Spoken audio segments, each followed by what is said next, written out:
শুধু রমজানের মাসে ইমাম সাহেব মাইয়াত হয়েছে, মাইয়াতের জানাজা হচ্ছে, তো প্রত্যেক গ্রামে একটা করে মোড়ল থাকে, থাকে না থাকে না? মোড়ল থাকে। সেই গ্রামের মোড়ল সে জানাজার নামাজের আগে এলান করছে যে ভাই যারা মেহমান এসছেন তাদের জন্য খাবার আয়োজন আছে, খেয়ে যাবেন। ইমাম সাহেব তার কথা শেষ হতে না হতেই বললে, রমজান মাসে খানার এলান করা হারাম। সকালবেলায় ইমামকে মসজিদ কমিটি তাড়িয়েছে। কেন? ওই হারাম কাজে তো মতওয়াল্লি নিজে জুড়ে আছে, সে তো তাড়াবি। আর আমি বলে যাচ্ছি রমজান মাসে মাইয়াত বাড়িতে খানা রান্না করাটাই হারাম। আমার কি করবি কর, কোন বাপের বেটা মুফতি আছে নিয়ে আয়, আমি স্টেজে আছি, আর কোন মৌলবি আছে নিয়ে আয়, আমি হারাম বলে গেলাম। রমজান মাসে খানাই রান্না করা যাবে না, এক নম্বর। দ্বিতীয় নম্বর, অন্যান্য মাসে যে বাড়িতে মাইয়াত হয়েছে সেই বাড়ির তরফ থেকে খানা করা জায়েজ নাই। যে কোনো মুফতির কাছে ফতোয়া নেই। কেন? নবীজি সাল্লাল্লাহু আলাইহি সাল্লামের হাদিস, যে বাড়িতে মাইয়াত হয়েছে সেই বাড়ির 3 দিন চুলা জ্বলতে দিও না, এটা প্রতিবেশীর হক। এটা হচ্ছে নবীজির হাদিস।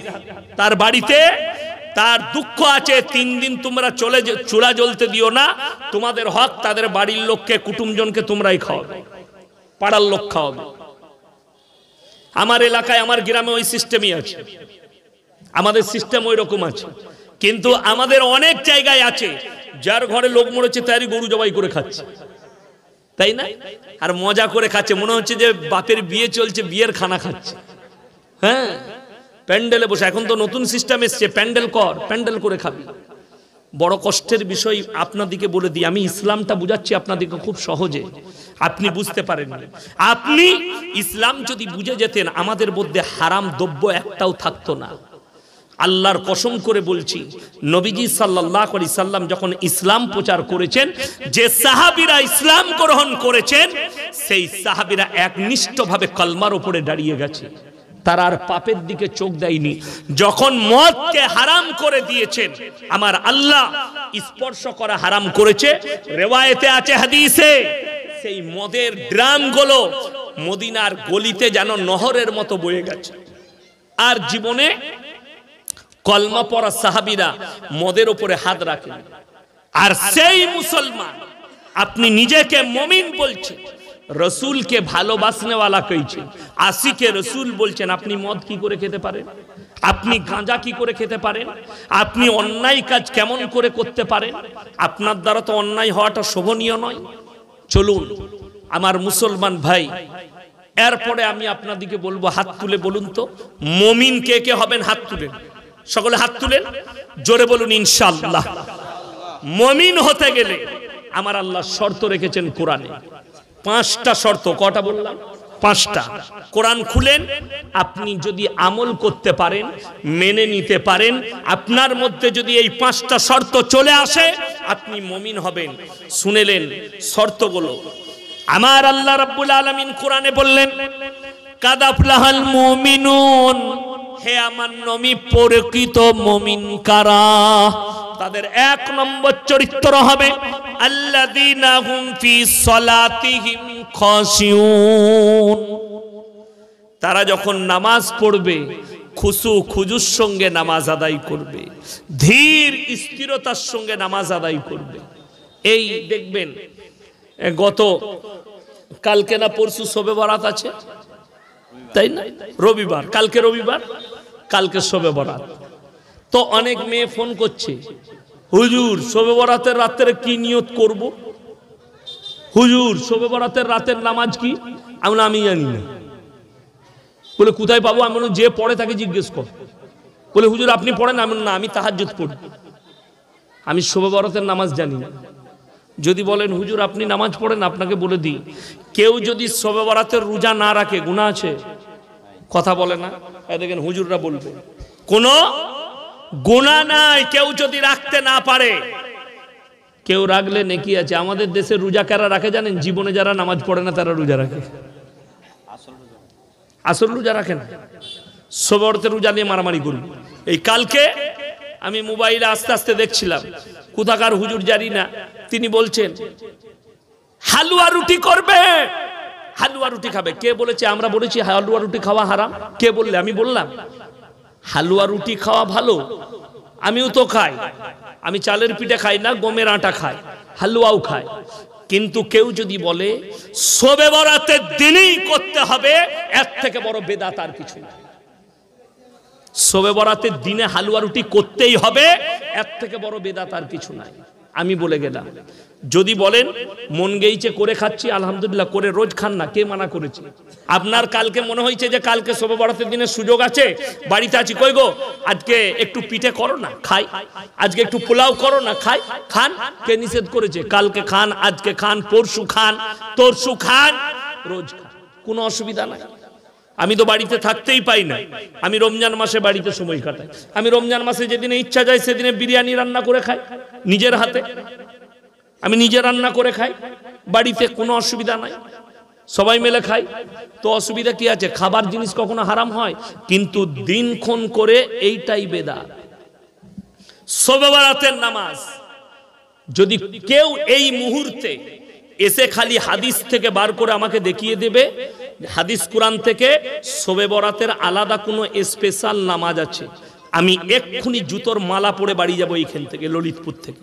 ডেকে নিয়ে আসুন, কোন মৌলবি আছে আপনাদের জানা মতে, স্টেজে নিয়ে আসুন, সে খালি হাদিস বার করে দেখিয়ে দিবে।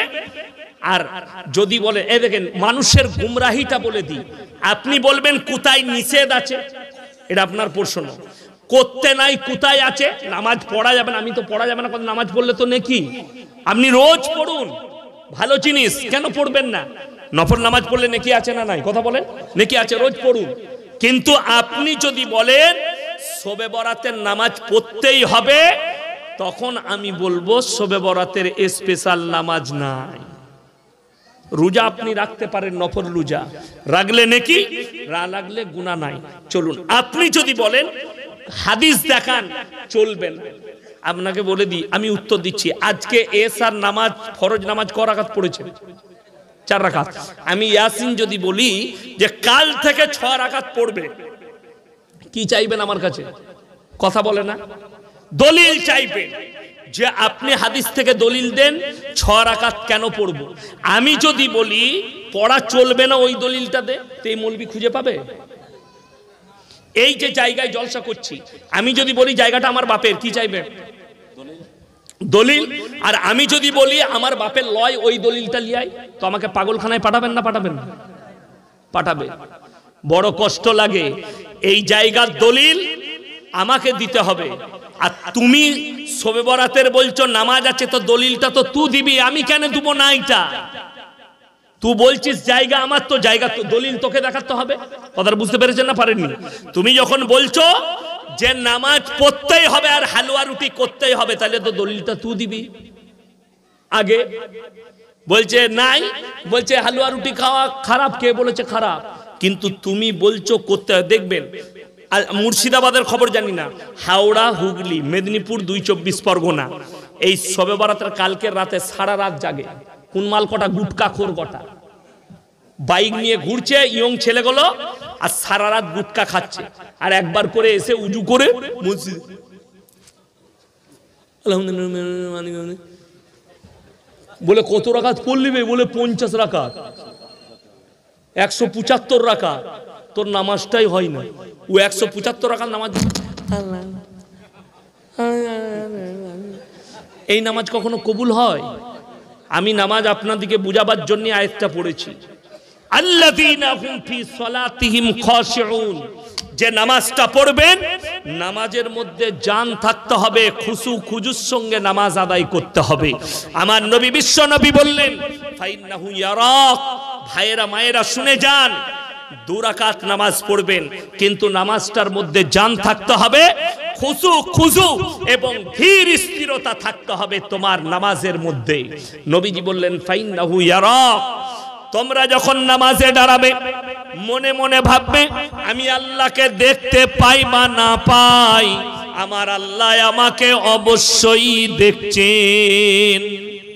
এটা মনে মনে ভাববে। নামাজের মধ্যে তোমার মনোযোগ আসবে যে আমি আল্লাহকে দেখতে পাই বা না পাই, আমার আল্লাহ আমাকে অবশ্যই দেখছেন। আর নামাজ হচ্ছে কম্পালসারি। যদি বলেন শবে বরাত, শবে বরাত কিন্তু আমার বক্তব্য আছে সবারই জন্য নয়। যারা 5 ওয়াক্তের নামাজ পড়ে, যারা রমজানের 30টা রোজা রাখে, তারাই রোজাটা রাখলে লাভ আছে। আচ্ছা আপনি বলুন, স্কুলে উচ্চ মাধ্যমিক পরীক্ষা চলছে, চলছে না চলেনি? চলছে। একটা ছেলে কোনো পরীক্ষা দেয় না, যদি রেজাল্ট আনতে যায় তাকে মাস্টার ঝাঁটা করে মারবে না মারবে না? মারবে। মানে তো যদি কবরে আপনি যান আর ফেরেশতারা জিজ্ঞেস করে যে তোর ফরজ নামাজ, বলে ওটা পড়তে পারিনি। রোজা, বলে ফরজ রোজাও রাখতে পারিনি। তবে কি আছে? বলে মুহররমে খালি লাঠি খেলে বুক চিড়েছি, শবে বরাতে হালুয়া রুটি খেয়েছি, আর মুহররমে এই করেছি। তো বলে তুই রেডি হ, তোকে কাবাব শাখা করবো। তাকে মারবে না মারবে না? ফরজ নামাজ নাই, ফরজ রোজা নাই, আর তুমি বলছো আমি জান্নাতে যাব। বড় কষ্টের বিষয় না আমার ভাইজান, ওইভাবে জান্নাত পাওয়া যায় না। মুমিন হতে গেলে প্রথম শর্ত আপনাকে নামাজি হতে হবে। সবাই নামাজি হবে, জোরে বলুন ইনশাআল্লাহ। হে আমার যুবক যারা নামাজ পড়ো, আজকে কষ্টটা ওই জায়গায়। তুমি কাঁদছো, বাবরি মসজিদ ভেঙে গেছে, সেখানে রাম মন্দির তৈরি হয়েছে।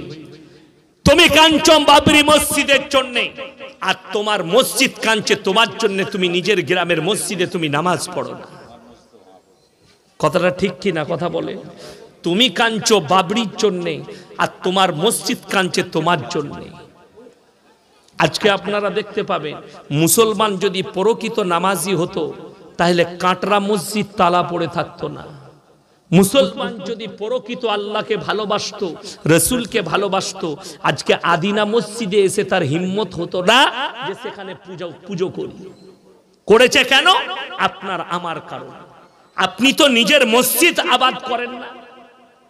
আজকে বিশ্বাস করতে পারবেন, টাকা দিয়ে মার্বেল দিয়ে মসজিদ করে দেওয়াটাই জান্নাতের নিশানা।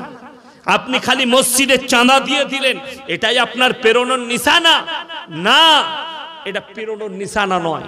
প্রথম হচ্ছে মসজিদ তৈরি করবে তো করবে, মসজিদকে আবাদ করো। মসজিদের আসল খোরাক মার্বেল পাথর নয়, আসল খোরাক মসজিদকে দামি করা নয়, আসল খোরাক হচ্ছে মসজিদের নামাজি। যে গ্রামে বড় মসজিদ থাকবে আর নামাজি থাকবে না, সেই গ্রামে আল্লাহর রহমত বর্ষিত হতে পারে না। এই জলসা কমিটি যারা জলসা দিচ্ছেন, এই জলসা আমাকে দাওয়াত দিয়েছেন, আমি অন্য বক্তার কথা বলতে যাব না। আমার আগে কে বলেছেন, আমার পরে কে বলবেন আমি জানি না, কিন্তু আমি বলে যাচ্ছি, আমি মনে করব আমার এখানে আসাটা সফলতা হলো কখন? যখন এই কমিটির ছেলেরা নিয়ত করবে আজ ফজর থেকে আমাদের আর কারুর নামাজ কাজা করা যাবে না। তখন আমি ভাববো যে ইনশাআল্লাহ ললিতপুরের জলসাটা গিয়ে আমার কামিয়াবি লাভ হয়েছে। তা না হলে নয়। আপনি নামাজের গুরুত্ব দেন না। নবীজি বলেছেন যার নামাজ নাই তার মধ্যে ইসলাম নেই। নামাজ এমন ভাবে পড়তে হবে তোমার হাজত ছেড়ে দিয়ে নামাজে দাঁড়াও। আজকে মুসলমান নামাজ কি করে? পাইকারি নামাজ পড়ে। আপনি নামাজে দাঁড়ান, মনোযোগ কিন্তু দুনিয়াতে থাকে, ঠিক কি না? আপনি নামাজে দাঁড়ান, ব্যবসায় মনোযোগ আছে। আপনি নামাজে দাঁড়ান, আপনার খাবারে মনোযোগ আছে। ওই জন্য নবীজি বলেছেন যে তোমরা দুনিয়ার হাজত সেরে তারপরে নামাজে দাঁড়াও। দুনিয়ার হাজত কি? আপনি ধরেলেন জুম্মার দিনে জুম্মা পড়তে যাবেন, বেলা 11টা বেজে গেছে, বিবি আপনাকে বলল গো এক কাজ করো, খাবার হয়ে গেছে, দুটি খেয়ে নাও। আরে সেরকম ভোগ লাগেনি, আগে নামাজটা পড়ি আসি তারপরে খাবো। আপনি গেছেন মসজিদে নামাজ পড়তে, ইমাম সাহেব লম্বা খুতবা ধরেছে, কি বুঝলেন? নামাজে লম্বা সূরা ধরেছে। দ্বিতীয় রাকাতে দাঁড়িয়ে মনে মনে ভাবছেন শালা খেয়ে নিলে ভালো হতো, বে শালা এত লম্বা সূরা ধরে। শেষ, নামাজ আর খাবার মিশে গেল। এইটাই নবীজি শিখিয়েছেন যে তোমার হাজত সেরে নাও, একটু যদি ভোগ লাগে অল্প খেয়ে নাও, যাতে পেটের হাজতটা পূরণ হয়ে যায়, নামাজে যেন মনোযোগটা খাবারে না যায়। তুমি আসরের নামাজে ঢুকেছো, তোমাকে হালকা পায়খানা লেগেছে, আপনি মনে মনে ভাবলেন আমি যদি পায়খানায় বসি নামাজটা জামাতটা ছেড়ে যাবে। তুমি নামাজে দাঁড়িয়েছো, ইমাম সাহেব লম্বা সূরা ধরেছে, দুটো রাকাতই লম্বা করে দিয়েছে। চতুর্থ রাকাতে আপনি যখন দাঁড়িয়েছেন তখন এত জোরে আপনাকে পায়খানা লেগেছে, নামাজে দাঁড়িয়ে খালি এরকম করেছে, শালা ইমাম সাহেব এত দেরি করে দিলে, তো নামাজ আর পায়খানা একসাথে মিশে গেল, নামাজ কেমন হবে? জরুরত ছেড়ে নিয়ে তারপরে নামাজ, যেন দুনিয়ার দিকে মনোযোগ না যায়। ঠিক আমাদের দেশের কিছু লোকের অভ্যাস আছে, দোকান করে, দোকান ব্যবসা করে, বাজারে ব্যবসা আছে, বাজারে মসজিদ আছে, ঠিক যখন মসজিদে ইকামত চালু হবে তখন ছুটে আসে, ঠিক কিনা? আল্লাহু আকবার, আল্লাহু আকবার, আল্লাহু আকবার, তখন তাড়াতাড়ি শাটারটা নামাচ্ছে, সুর করে নামিয়ে এসে উজু করে আল্লাহু আকবার, দাঁড়িয়ে আর মনে পড়ছে না সালা দোকানের চাবি লাগাইছি না লাগাইনি, বাস নামাজ আর দোকান একসাথে। তো এই নামাজ কেমন হবে বুঝতে পারছেন? কিন্তু রাসূল সাল্লাল্লাহু, দেখুন এখানে হাজী সাহেব কে আছেন, উমরা করতে গেছেন, আরবে থেকেছেন, এরকম কেউ আছে? এই তো মাশাআল্লাহ আছে, জিজ্ঞেস করুন। আরবে নামাজে কেউ কি ডাকতে হয় না? আগে গিয়ে বসে যাই নামাজের আজানের আগে, 1 ঘন্টা 1.5 ঘন্টা আগে। দোকান কিন্তু সেখানে খোলা পড়ে থাকে, তারা গিয়ে মসজিদে ঢুকে যায়, তারা দোকান বন্ধ করে না। তবে এক কাজ করবেন, আমার কথা শুনে আপনারা এটা আমল করতে যান না যে আমিও তাহলে আমাদের দেশে দোকান খোলা থাকবে, আমি নামাজটা পড়ে আসি, ঘুরে এসে দেখবেন 2টি চানাচুর না ওটাও নিয়ে পালিয়েছে। কেন বলুন তো? আমাদের দেশে তো মসজিদের দরজা থেকে নতুন জুতো চুরি হয়ে যায়, হয় না? হয় না? জুম্মার দিনে এসছে ছিঁড়া জুতো পরে আর বেরুচ্ছে নতুন জুতো পরে, যদি ধরা পড়ে যায় কি বলে জানেন? ভাই বুঝতে পারলাম না তো, ঢুকে গেছে। আর ধরা পড়ে গেলি এটা বলবে, আর ধরা না পড়লি মাল চলে গেল। বাস্তব কথা বলছি, কোরআন শুনে নেওয়ার পরে মক্কার লোকরা কোরআনে আমল করে, আপনি আমল করেন দুনিয়াতে। আপনার আমল দুনিয়ার, আপনার মহব্বত দুনিয়ার, তাদের মহব্বত আল্লাহর প্রতি, রাসূলের হাদিসের প্রতি, কোরআনের প্রতি। কোরআন শুনে নেওয়ার পরে আমার আল্লাহ রাব্বুল আলামিন সূরা জুম্মায় বললেন, ইয়া আইয়ুহাল্লাযীনা আমানু ইযা নুদিয়া লিস-সালাতি মিন ইয়াউমিল জুমআহ ফাসাউ ইলা যিকরিল্লাহি ওয়া যারুল বাই যালিকুম খায়রুল লাকুম ইন কুনতুম তা'লামুন। হে ঈমানদার ব্যক্তিরা, যখন তোমাদেরকে জুম্মার জন্য ডাক দেওয়া হয়, পৃথিবীর সমস্ত বেচাকেনা বন্ধ করো, ব্যবসা বাণিজ্য খেতিবাড়ি বন্ধ করে দাও, আর আমার ঘরের দিকে ছুটে এসো। তুমি মসজিদে প্রবেশ করে গেলে পৃথিবীর কোন মৌলবি